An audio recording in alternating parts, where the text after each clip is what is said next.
మన దగ్గర ఉన్న సన్నాసులకి కొంతమంది మొన్న వీడియో కూడా నేను పోస్ట్ చేసేవాడు మాట్లాడుకున్నది.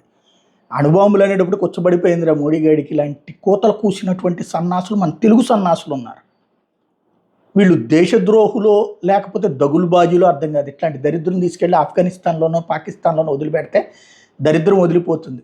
అలాంటి దరిద్రులు ఉన్నారు. వాళ్ళని పక్కన పెడితే పాకిస్తాన్లో మాత్రం ఆల్రెడీ పబ్లిక్ ముందే ప్యానిక్ అయిపోయారు.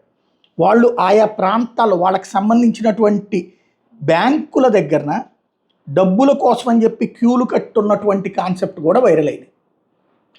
డబ్బుల కోసం బారులు తీరి అక్కడ బ్యాంకుల దగ్గర ఉన్నటువంటి ఇష్యూస్ కూడా వైరల్ అయింది. దాన్ని బట్టి అర్థం చేసుకోవచ్చు పాకిస్తాన్లో పబ్లిక్ ఎంతగా ప్యానిక్ అవుతున్నారు. అంటే పాకిస్తాన్ మన మీద అటాక్ చేస్తుందా లేదంటే ఖచ్చితంగా చేస్తుంది.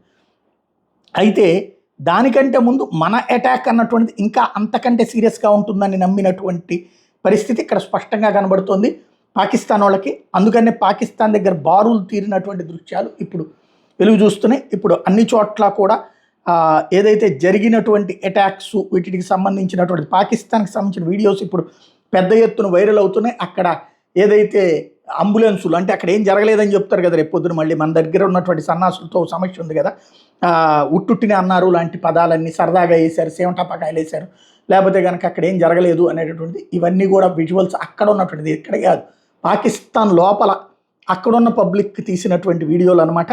అక్కడ ఉన్నటువంటి సోషల్ మీడియా ద్వారా బయటకు వచ్చినటువంటి దృశ్యాలు. కాబట్టి భారీ అటాక్ అన్నటువంటిది అయితే జరిగింది. దానికి సజీవమైనటువంటి సాక్ష్యం స్పష్టంగా కనబడుతుంది. ఉన్నట్టుండి ఒక్కసారిగా పేలినటువంటి చూస్తున్నాం. అంటే దానికి అక్కడ ఉన్నటువంటి భారత్కి సంబంధించినటువంటి వాళ్ళు కూడా సహకరించి ఉండొచ్చు. విధ్వంసం అనేటటువంటి జరిగింది పాకిస్తాన్ లోపల ఉన్నటువంటి ప్రాంతాలలో, ఎస్పెషల్లీ పీఓజేకేలో ప్లేసెస్తో పాటుగా పీఓకే లోపల ఉన్నటువంటి ప్లేసెస్ కూడా ధ్వంసం కావడం అన్నటువంటిది భారీ ఎత్తున. ఇక భవిష్యత్తులో మళ్ళీ ఆధారాలు అడగకుండా ఉండడం కోసమనే ఈ దృశ్యాలు. కాకపోతే ఇక్కడ ఎవరు చచ్చిపోలేదు, ఇట్లాంటి కథలు కూడా చెప్పేటటువంటి వాళ్ళు ఉంటారు. వాళ్ళ సంగతిని మనం పక్కన పెట్టేద్దాం. అది పక్కన పెడితే ఇట్లాంటి ధ్వంసం లాంటి సంఘటనలు కూడా చోటు చేసుకున్నాయి. ఇప్పుడు ఖచ్చితంగా భారతదేశం కూడా సిద్ధంగా ఉండాలి. త్రివిధ దళాలు సిద్ధంగా ఉన్నాయి. పాకిస్తాన్ తన వాళ్ళకి అక్కడ ఉన్నటువంటి సమస్యను దృష్టిలో పెట్టుకుని వాళ్ళు కూడా అటాక్ చేయడానికి వస్తారు. ఎందుకంటే ఏదో ఒకటి చేయాలి. అయితే పాకిస్తాన్ పూర్తి స్థాయి యుద్ధం చేయడానికి సిద్ధపడదు. కేవలం ఇప్పుడు మనం స్ట్రైక్ చేసాం, రివర్స్ స్ట్రైక్ ఏదన్నా చిన్నది చేసి సరిపుచ్చుకునేటటువంటి అవకాశమే ఉంటుంది. అంతకు మించి వెళ్తే కనుక పెను యుద్ధం అయితే కనుక పాకిస్తాన్ తుడుచుకుపోతుందన్న సంగతి తెలిసిందే.